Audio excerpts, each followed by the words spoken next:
Hey guys, the Black Critic Guy back with an all-new top 10 list. I know you guys have been waiting for another one of these, and with the release of Pixar's latest film, Inside Out, I couldn't have picked a better time to do a top 10 list of my personal favorite Pixar films. Now, to be honest, I was hoping to save this for Disney Week, but this seems to be a good enough time as any. Pixar, for being a fairly young company and studio with a really short film library, I mean, after all, they made, what, about 15 films including Inside Out, has left an immeasurable impact both in the world of animation and the world as a whole. You could go anywhere around the world, somebody somewhere has seen a Pixar film, young and old. We all freaking love Pixar and we respect them because they respect us. Lately though, you know, they've had a few misses, but what studio does not have any? So now, let us celebrate the greatness of Pixar by counting down some of the films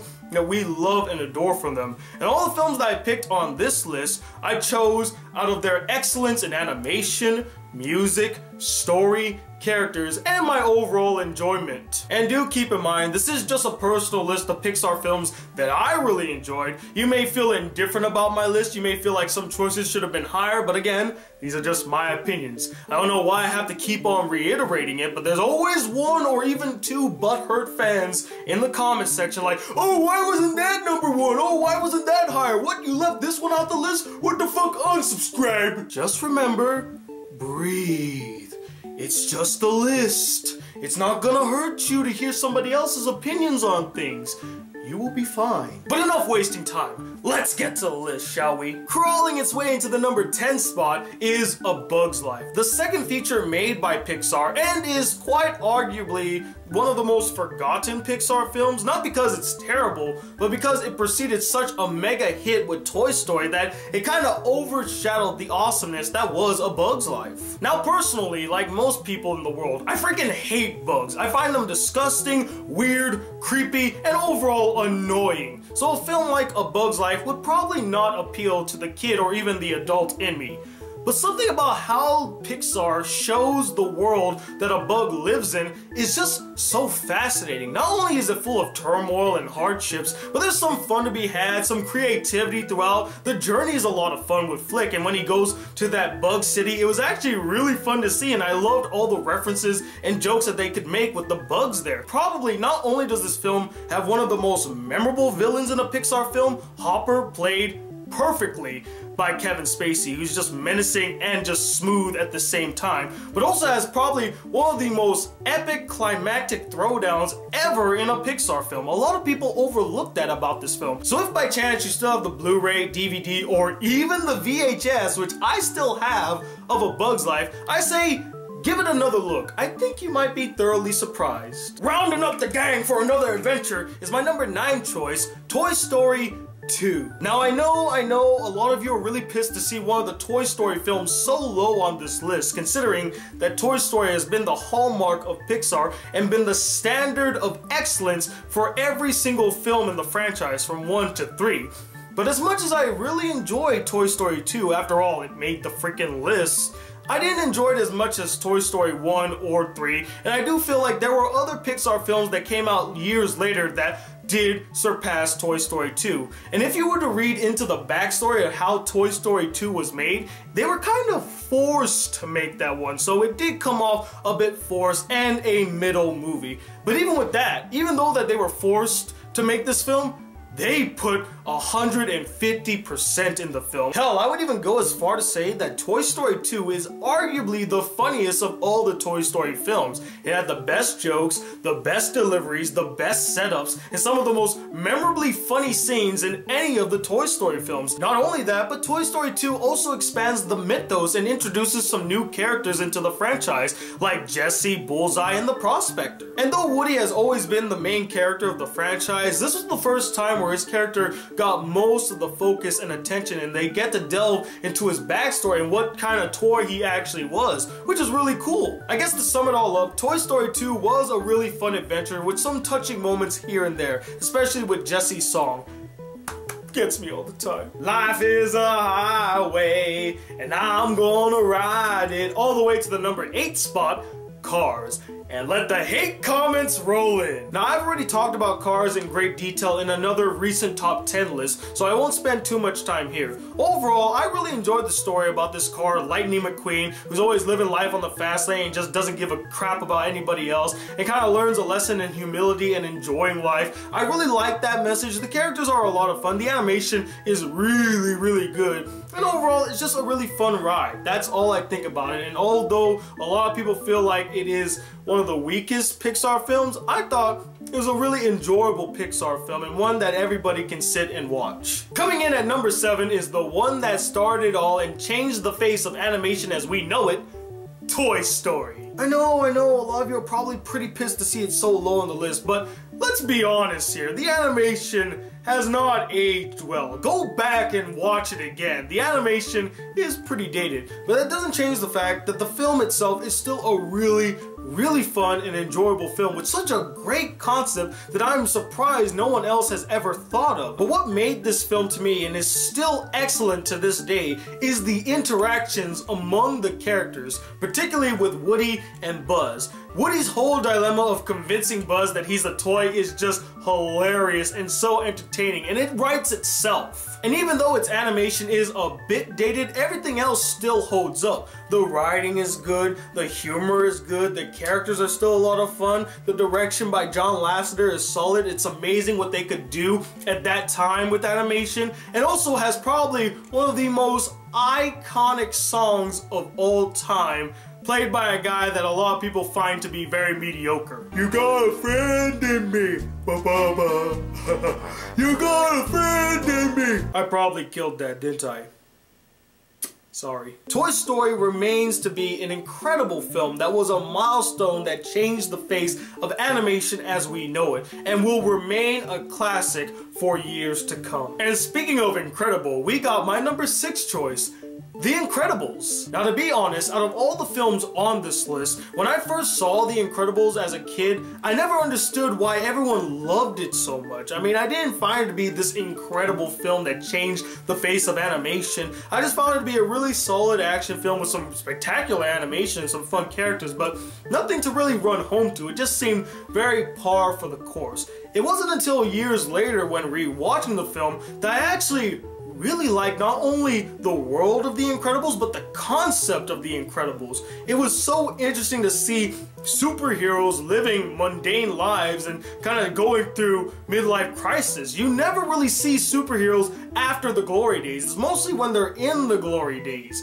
This takes place after the glory days. They have a family, they're settled down, and our main character, Mr. Incredible, is just dissatisfied with his life, and he just misses going back, going out, and saving people's lives and stuff. The old days. There's a sense of nostalgia that is felt throughout the film, not only from the main character's perspective, but also from the filmmakers, as many of the elements that are displayed harken back to superhero films of old. But concept and story is not the only thing this film has to offer, as it has a cast of colorful and memorable characters, each with their own unique personalities, and I do love how they display the family dynamic in the film, and each one of the superhero characters has a unique and interesting power set to them. And speaking of the powers, the action scenes in the film, holy crap. Pixar really stepped up their game by creating some really unique, creative, and overall entertaining action sequences. And that's also attributed to the fantastic animation in this film. This is some of Pixar's best animation, and probably was the first time they actually centered around human characters, and their animation to do human faces really stepped their game up here as well. What more is there to say other than this film really does live up to its name, and I cannot wait to see what they have in store for us in the sequel. Flying away to the number 5 spot is Up.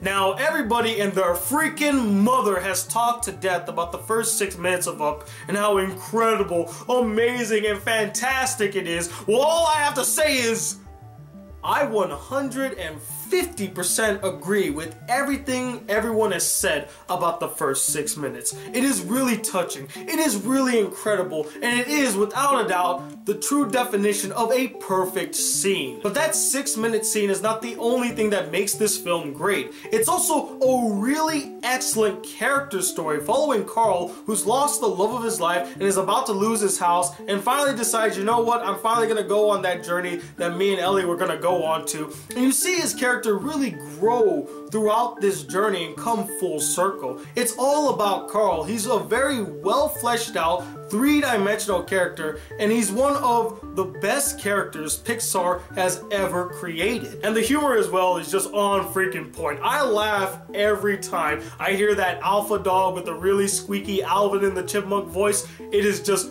hilarious every single time. I would say go give Up a watch, but I'm pretty sure you've already seen it a million times over. I thought I told you to put the number 4 spot back where it came from, or so help me.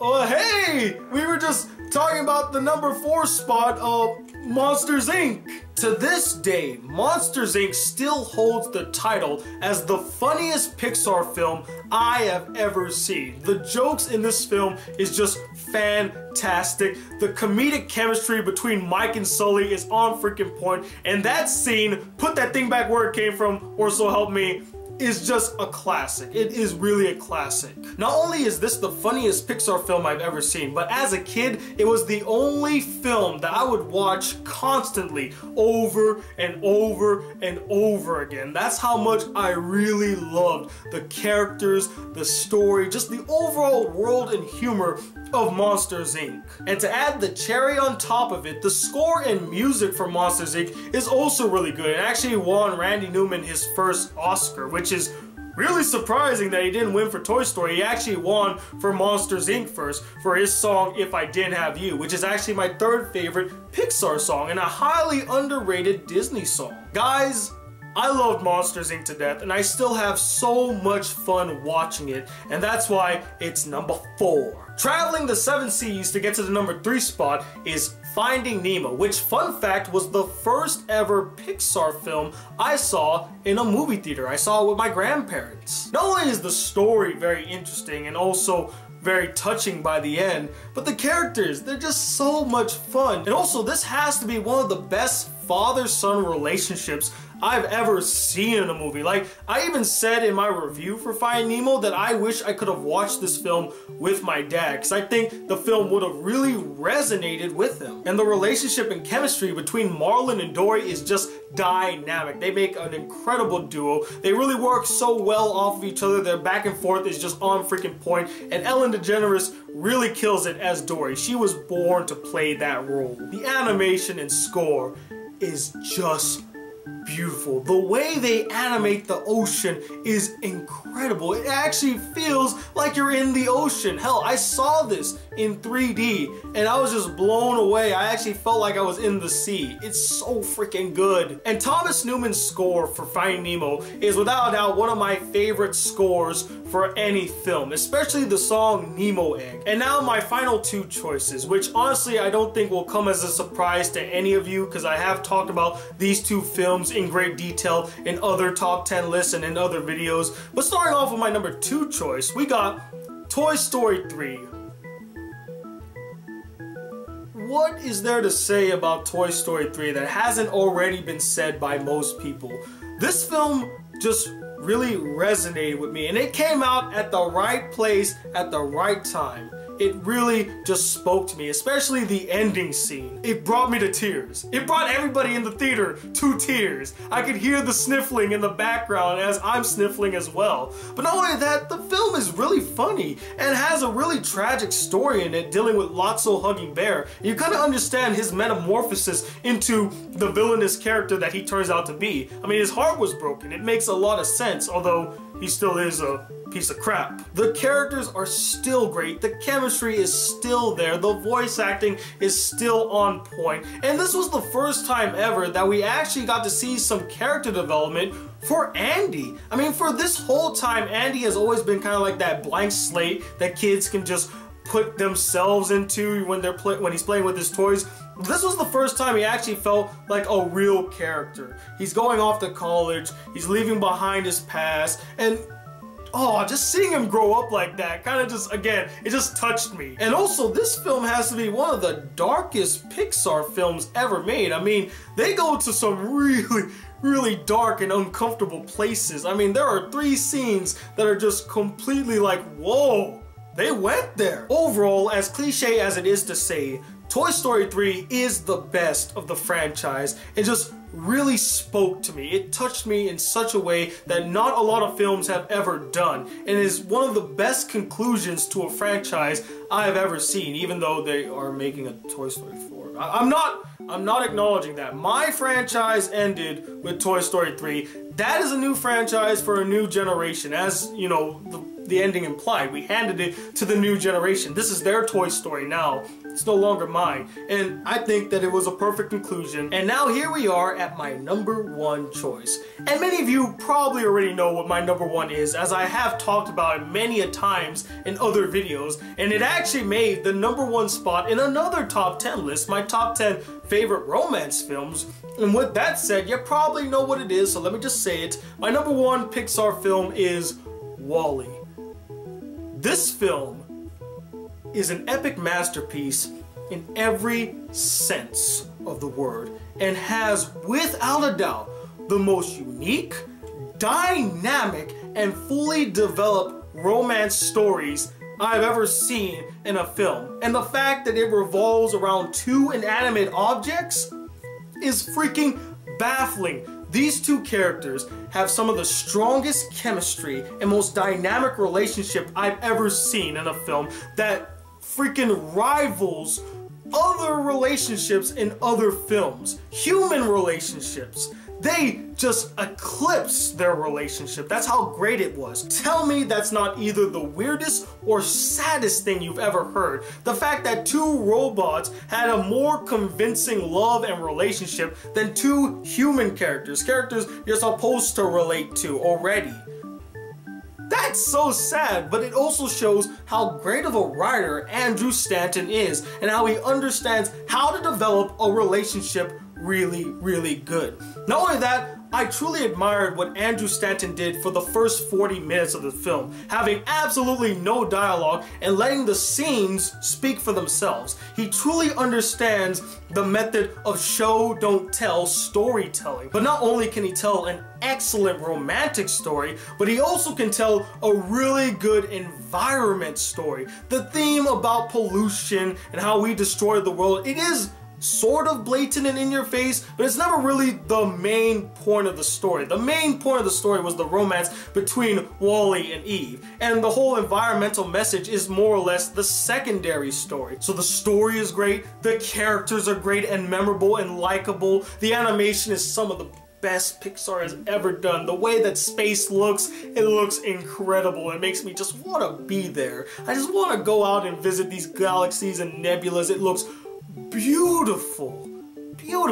And the score, once again by Thomas Newman, is so freaking on point. And it all culminates to what I honestly think is one of the most pivotal and greatest scenes in the entire film, called Define Dancing, where it's just a mix of beautiful animation, incredible score, great character moments. It's where the characters start to fully realize the scope of the situation, and a lot of things are changing in this moment. And what else is there to say? I've said everything that's so great about this film. I love it to death, and it still remains my favorite Pixar film of all time. And that's why, guys, WALL-E is my #1 favorite Pixar film. And that, ladies and gentlemen, concludes my probably long top 10 list of my favorite Pixar films. And I would like to know what you guys thought about my list. Did you agree with it? Did you disagree with it? Did you feel like I left any out? I know a lot of you are gonna mention, where's Ratatouille? I liked it, but I didn't like it that much. It was okay to me. And let me know in the comments, what is your favorite Pixar film? Comment below and let me know. And stay tuned tomorrow, as I will have a review out for Inside Out, and hopefully Pixar can return to its former glory. And until that review comes, guys, if you would like to see more videos on this channel and be a part of the Black Critic crew, please hit that subscribe button below, like this video if you really enjoyed it, and I'm telling you what in a second, the Black Critic Guy. Till then, peace, YouTube.